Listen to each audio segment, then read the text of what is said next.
MotorWeek is made possible by TireRack.com and RockAuto.com. If you've been listening to us week after MotorWeek, you know that for the first time in over a decade, Detroit is actually getting serious about high-performance cars.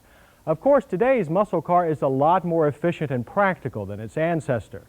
But in those heady horsepower days of the late 60s and early 70s, there was one car division that usually led the herd, GM's Pontiac.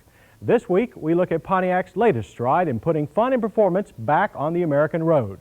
The all-new for 1983 Pontiac Firebird Trans Am.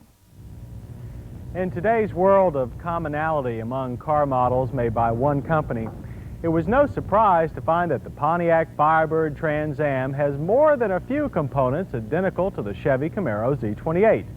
Both share the same F-body car shape, chassis, and engine selection. But it's the way that Pontiac has tweaked those parts and matched them together that gives the Trans Am its own unique personality.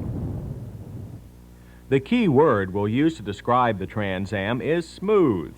The ride is smoother than the Z28, mostly due to softer rear springs. Yet with the optional handling package, it bottoms out less on rough roads. The steering, while seeming more precise, lacked sufficient road feel, but is better matched to the car as a whole. There are some differences between the ball-type steering gear used by Chevy and Pontiac, although the overall quickness is identical. Through our low-speed slalom course, the Firebird continues the F-car reputation of being the best handling car made in America. For that matter, our impression is that this Trans Am actually handles better than the newly introduced Porsche 944. The car is fast and agile through the switchbacks, with an exit speed well above the 35 entry level. Even through our high-speed emergency lane-changing course, the Firebird flies predictably level. In at 55, out at 67. That compares favorably to the likes of much more exotic cars. One highly suggested Firebird option are the four-wheel power disc brakes. They replace the normal rear drums and greatly improve stopping performance. From 30 miles per hour, panic stops average 35 feet with no locking. But the most pleasant surprise was the absence of any rear wheel hop or swing around so troublesome in our earlier test of a Camaro Berlinetta V6. Panic halts from 55 averaged a short 117 feet with straight and narrow confidence. Stops range from a short of 110 feet to a long of it at 130. This was our first chance to test the 5-liter throttle body fuel-injected V8 in an F car. In our passing exam from 40 to 55, a quick time of 4 seconds was all that's required.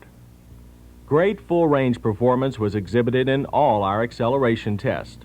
Over the 500-foot stoplight course, a very good time of 8.4 seconds and equally outstanding speed of 61 were recorded. And if you haven't guessed it yet, this engine is only available at present with a 4-speed automatic gearbox.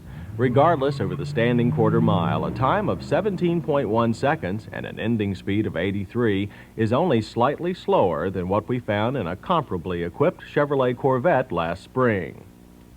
The overall appearance of the Trans Am is somewhat, dare we say, smoother than the Z28, due mostly to several aerodynamic and styling touches. The concealed headlights allow a gradually sloping, pointed nose and reduced drag when they're off. A functioning but rear-facing hood scoop for cooler and less turbulent airflow to the engine.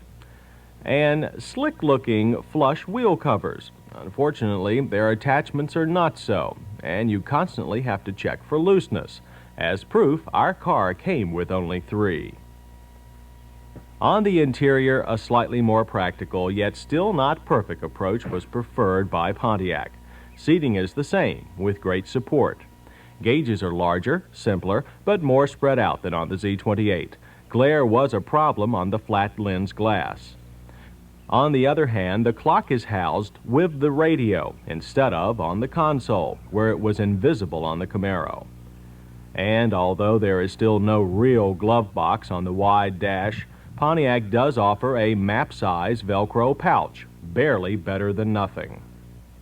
The back seat is still a disgrace, especially considering how much money went into development of the car, but overall carrying capacity is greatly improved. But there is nothing but commonality under the hood. The top-of-the-line V8 has GM's unique system of fuel injection called Crossfire. That includes two pressurized, carburetor-like fuel injectors feeding cylinders on the opposite sides of their intake manifolds. The left injector feeds the right cylinders, and so on, hence the name Crossfire. And as to fuel efficiency, although the EPA rates this car at only 17 city, 23 highway, we were still slightly disappointed with an average of 18 over our 100-mile economy loop. The price of all this performance and style is neither cheap nor expensive. Prices range from about $9,000 for a stripped Trans Am to $14,000 for our test car. Again, only to be appreciated given the high cost of most new cars. So, the Firebird TA is an impressive sports coupe, to say the least. It is slightly smoother and more refined than the Camaro Z28, and for that reason probably fits Pontiac buyers better. But combined with its Chevy brethren, set a new standard of high-performance prowess that will be hard for other manufacturers, both foreign and domestic, to meet and beat.